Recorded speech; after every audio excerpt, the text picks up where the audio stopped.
Well, I'm going to bring up an interesting story. I'm not sure you were there, but this was actually written about in Prodigy's book. Okay.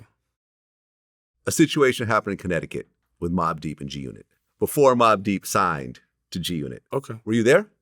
Yeah, let me know what happened. Okay. A big fight broke out. So according to Prodigy's book, something happened between Mobb Deep and 50 Security. A guy named Goran.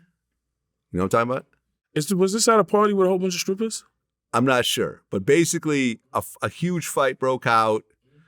Someone got stabbed, and I heard it was a friendly stabbing. Like so many people are getting stabbed that someone accidentally stabbed one of their own people. Basically, Prodigy described the G-Unit entourage like hyenas. The way that people just sort of mobbed. Now, I'm not saying this to start off any new beef because clearly Mobb Deep signed a G-Unit and it all got squashed afterwards. No, I believe you because, Mobb Deep, they had a lot of fights. They used to hang with the E-Money Bags and the Sherm the Worms and the crazy motherfuckers. Shout to rest in peace to Prodigy. They had fights, they hang with super gangsters like E-Money Bags, the Sherm the Worms.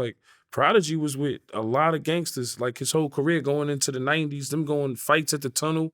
I remember they fought the Lost Boys, mad niggas from my block. Really? Yeah. Mobb Deep and the Lost Boys got into it? Yeah, Mobb Deep and the Lost Boys. I remember I was on the block because, I used to like to stay on the block when everybody leaves so I can get all the money. So I stayed on the block and Lost Boys was going all out and they had a show and my homie Sunshine was there, J-Ball. Some of them Lost Boy niggas knew karate. Like J-Ball or karate kick you in your face. Shout to J-Ball, shout to Freaky Todd's son.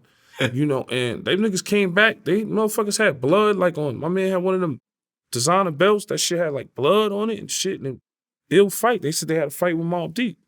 Because, in the 90s, it was, it had guns, but it was a lot of brawling. Now, motherfucker, it's no fighting. Yeah. So you remember that fight in Connecticut? I don't remember that one. I probably, were you there or were you locked up? It was in a club or not at the house? That was at the club. It had to be in a club. I wasn't there for that. I probably was locked up for that. Okay. You heard about it though? I probably heard about it. You're just refreshing my mind. It just kind of shows the growth where you can get into this huge altercation with a crew and then later on. Be cool later. Be cool later, sign, make money together. As long as nobody gets smoked, it's all good, I guess, right? Yeah. So.